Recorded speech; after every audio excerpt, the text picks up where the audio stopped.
Hello friends, welcome back to my channel parenting and education और मैं हूँ अश्विनी। आज हम डिस्कस कर रहे हैं कि जिद्दी बच्चों को कैसे कंट्रोल करें, how to control stubborn kids. इसके पहले हमने डिस्कस किया था कि अगर आपके बच्चे स्टबर्न हो रहे हैं, एंग्री हो रहे हैं, टैंट्रम थ्रो कर रहे हैं, उसके पीछे के रीज़न क्या है। अगर अभी तक आपने वो वीडियो नहीं देखा है तो लिंक मैंने आई बटन पर दी है या डिस्क्रिप्शन बॉक्स में जाके भी आप देख सकते हैं।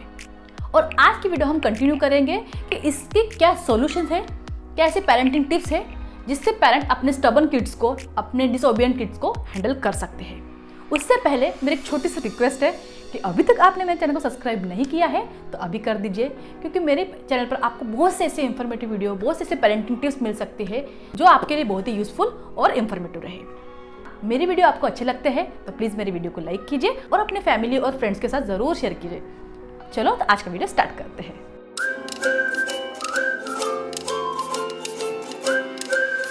Number 1, become a role model for our kids. जन्म से लेकर 3 साल तक के एज ग्रुप बहुत ही क्रूशियल होता है, बच्चों के लिए भी और पेरेंट्स के लिए भी। उनका ब्रेन डेवलपिंग स्टेज में होता है। उस स्टेज में आप जैसे बच्चों को संस्कार दे रहे हैं, आप जैसे बच्चों को सिखा रहे हैं, आप जैसे बिहेव कर रहे हैं तो बच्चा ही वैसे ही ग्रास्प करता है। और जैसे जब बच्चे बड़े होते हैं देन उनका फिर पॉइंट ऑफ व्यू होता है, उनके दिन अपने पर्सनल व्यू होते हैं, उनका पर्सनल ओपिनियन होता है। बच्चे आपको कंटिन्यूसली ऑब्जर्व कर रहे हैं तो आपको भी एकदम कॉन्शियस रहना है, आपको भी अच्छे अच्छे केयरिंग सिखानी है, आपको खुद ऐसा रहना है जिससे आपके बच्चे ऑटोमेटिकली आपको फॉलो करें। आपको खुद ऐसे केयरिंग नेचर रखना है, आपको धीरे बात करना है या फिर कोई बात के लिए आपको समझदारी से बिहेव करना है जिससे आगे चल के आपके बच्चे भी आपकी तरह ही समझदार बने। अगर आप बच्चों को कितनी लाइफ के अच्छे लेसन दे रहे हो, कितनी भी अच्छी बातें सिखा रहे हो, लेकिन अगर बच्चों के सामने आप अब्यूज लैंग्वेज में बात करोगे, आप बच्चों के सामने बात बात पर एंग्री हो रहे हो, आप एक आधी चीज़ के लिए खुद जिद कर रहे हो, तो सेम है, ऑब्वियस है कि आपका बच्चा भी वैसे ही बिहेव करेगा। ये दोनों के लिए, ये मदर के लिए भी है, एक फादर के लिए भी। तो पेरेंट को ऐसा कोई भी काम नहीं करना है, कोई भी ऐसी बातें नहीं करनी है जिससे आपका बच्चा आपको फॉलो करे। तो ये बहुत ज़रूरी है कि आपको आपके बच्चों का एक रोल मॉडल बनना। Tip number 2, don't indulge bad habit. आप बच्चों को ऐसे कोई भी आदत ना लगाए कि आगे चल के ये बात उनके लिए हार्मफुल हो सकती है। जैसे आजकल बहुत कॉमन है कि हर एक पेरेंट्स बिजी है तो खुद को टाइम निकालने के लिए आप बच्चों के हाथ में मोबाइल दे देते हैं। आपने ही बच्चों को मोबाइल की आदत लगाई है और इससे बच्चा इतना एडिक्ट होता है कि आगे चल के ये हार्मफुल होता है। फिर पेरेंट कंप्लेंट करते हैं कि मेरे बच्चों को मोबाइल की काफ़ी एडिक्शन हुई है, बच्चा सुनता ही नहीं, मोबाइल के लिए काफ़ी जिद करता है। लेकिन इसका रीज़न तो आप ही है, क्योंकि आपने ही बच्चों को ऐसे आदत लगाई है। और ऐसे बहुत से एग्जाम्पल है कि पेरेंट्स से बच्चों को ऐसे आदत लगाते हैं और बाद में जाके पेरेंट ही इनकी बात के लिए कंप्लेंट करते हैं। तो आपको भी बच्चों को ऐसे कोई भी आदत नहीं लगानी है, बच्चों के सामने ऐसे कोई भी लैंग्वेज नहीं करना है कि जैसे आगे चल के आपके बच्चे भी वैसे ही बिहेव करेंगे। Tip number 3, make team work with your family members. अगर आपके घर में बहुत से ऐसे फैमिली मेंबर है तो आपके घर में जितने भी फैमिली मेंबर है सब मिलके आपको एक रूल बनाने हैं और रूल को फॉलो भी करने हैं। स्पेशली घर में अगर दादी दादा, नाना नानी या फिर कोई चाचा, कोई बुआ, कोई भी मेंबर है, समटाइम क्या होता है कि पेरेंट्स बच्चों को अच्छी हैबिट लगाने के लिए उनको वो चीज़ नहीं देते हैं। जब बच्चे बहुत डिमांड कर रहे हैं तो वो उनको चीज़ नहीं देते हैं, लेकिन थर्ड पर्सन कोई भी उसको वो डिमांड फुलफिल कर देता है। इससे बच्चे ओवर पैम्पर्ड होते हैं और बच्चे काफ़ी स्टबर्न हो जाते हैं। तो आपको भी उन्हें समझाना है कि अगर एक चीज़ उनके लिए नहीं देना है मीन्स नहीं देना है, और वो सबको लागू करना है और वो सबको कैरी आउट करना है, सबके लिए फॉलो करना है कि अगर पेरेंट्स किसी चीज़ के लिए मना कर रहे हैं तो किसी ने भी उसको चीज़ नहीं देना है, ताकि बच्चों को भी समझ में आएगा चाहे मैं कितनी जिद करूँ, कितना रो, कितना ये करूँ, मुझे वो चीज़ नहीं मिलने वाली है। तो आगे चल के भी आपके बच्चे ऐसा बिहेव नहीं करेंगे। टिप नंबर 4, कीप योरसेल्फ काम। कभी ना बच्चे बहुत जिद्दी हो जाते हैं, बहुत रोते हैं, बहुत एंग्री मूड में रहते हैं। उस टाइम पर पेरेंट्स को खुद को शांत रखना है। अगर बच्चे चिल्ला रहे हैं, आप भी चिल्लाओगे, बच्चा फिर चिल्लाएगा, इससे कॉन्फ्लिक्ट बढ़ेगा। उससे बेटर है कि आप खुद शांत हो जाओ। आप देखेंगे थोड़ी देर में बच्चा ऑटोमेटिकली शांत हो जाएगा और खुद वो आपसे ही बात करने लगेगा। तब आपको बच्चों को समझाना है कि आपने जो उस टाइम पर रिएक्ट किया या फिर ऐसा किया वो गलत बात है। थोड़ी देर के लिए उस सिचुएशन को हैंडल करने के लिए आपको थोड़ी देर शांत रहना है, या फिर वो थोड़ी देर के बाद जब बच्चा खुद शांत हो जाएगा आपको फिर बच्चों के साथ डिस्कस करना है कि क्या प्रॉब्लम थी, आपने ऐसा बिहेव क्यों किया, आपने ऐसा किया तो ये गलत किया है। तो इससे भी बच्चे काफ़ी समझदार होते हैं। Tip number 5, distract them.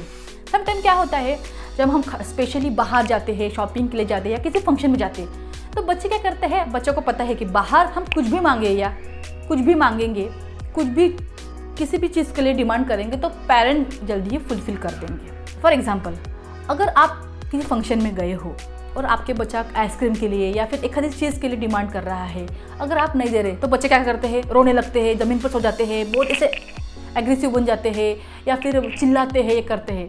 तो आपको सिंपली उसे डिस्ट्रैक्ट करना है।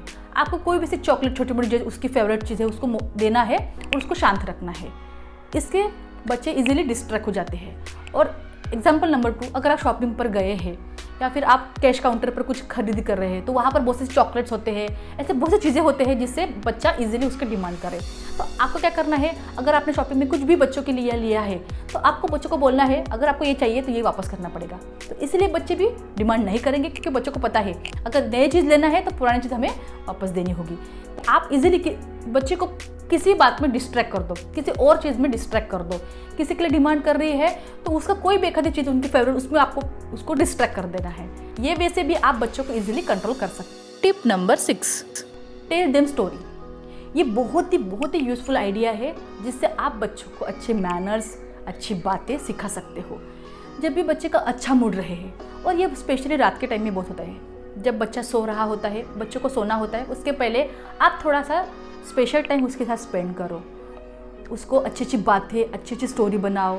जैसे आप, अगर बच्चा स्टबर्न कर रहा है तो उसके इफेक्ट बाद में क्या होता है, अगर बच्चा एंग्री हो रहा है, बच्चा टेंट्रम थ्रो कर रहा है, तो ऐसे मॉरल स्टोरी बताओ जिससे बच्चों भी आपसे काफ़ी इन्फ्लुएंस्ड हो जाए। और स्टोरी से बच्चे बहुत जल्दी समझ जाते हैं अच्छी अच्छी बातें। स्टोरी वेज में बच्चों को बहुत अच्छी लगती है सुनने में भी और बाद में अप्लाई करने में भी। फॉर एग्जाम्पल, अगर आपको बच्चों को एक आधी स्टोरी सुना दी और फिर भी बच्चा अगर आपका स्टबर्न हो रहा है, तो उस स्टोरी में क्या हुआ था, होने वाले बच्चे के साथ क्या हुआ था, ऐसा हुआ था, आप बच्चों को समझा सकते कि देखो उसने वो बात पर एंग्री हो रहा है तो उसके साथ कोई बात नहीं करेगा, वो अकेला पड़ जाएगा लाइफ में, उससे तो कोई बात नहीं करेगा। तो ऐसी बातों से भी आप बच्चे को इजीली इन्फ्लुएंस कर सकते हो। और इसके चेंजेस आप खुद ही बच्चों में देखोगे कि बच्चा स्टबर्न नहीं बनेगा, बच्चा काफ़ी समझदारी से अपनी बातें कर लेगा। Tip number 7, simply hug them and appreciate them. Sometime क्या होता है कि बच्चा बहुत रोता है, समटाइम बच्चा इमोशनल होता है, काफ़ी रोता है, तो उस चीज़ में अगर आपने सारे फॉर्मूलेस अप्लाई कर लिए फिर भी कुछ काम नहीं हो रहा, तो सिंपली आपको बच्चों को हग करना है, बच्चों को अप्रिशिएट करना है। हाँ, मेरा बच्चा बहुत गुड बॉय है, वो ऐसा नहीं करता है, वो हमेशा पेरेंट्स की सुनता है, मम्मा का अच्छा बॉय है, मम्मा का अच्छा बॉय है, डैडीज बॉय है। तो ऐसे सुनने के बाद आप देखेंगे कि ऑटोमेटिकली आपका बच्चा शांत हो जाएगा। ये फॉर्मूला मैं खास अप्लाई करती हूँ। अभी मेरा बच्चा 2 साल का होने वाला है और समटाइम वो काफ़ी से टेंट्रम शो करता है या फिर ऐसा चिढ़ जाता है, तो मैं सिंपली बोलती हूँ कि हाँ, मेरा देव गुड बॉय है, वैसा नहीं करता है, मम्मा का गुड बॉय है, तो मेरा बच्चा इजीली चुप हो जाता है।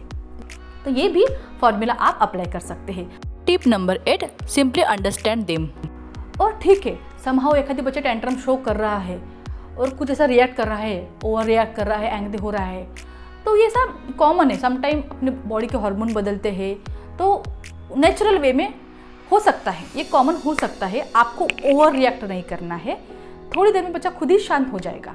पेरेंट को भी बच्चों को समझना है, उनके पॉइंट ऑफ व्यू से देखना है और उसको समझना है। आज के वीडियो में मैंने आपसे जो टिप शेयर किए हैं, अगर आप ये टिप अप्लाई करते हैं या इसको फॉलो करते हैं तो आप ज़रूर देखेंगे कि आपके बच्चे में चेंजेस हो रहा है। उम्मीद करती हूँ आज का मेरा वीडियो आपको यूज़फुल रहा होगा, हेल्पफुल रहा होगा। अगर वीडियो पसंद आता है तो मेरे वीडियो को लाइक कीजिए और अभी मेरे चैनल को सब्सक्राइप करके बेल आइकन को हिट कीजिए, ताकि मेरे आने वाले वीडियो के नोटिफिकेशन आपको जल्दी देखने मिलेंगे।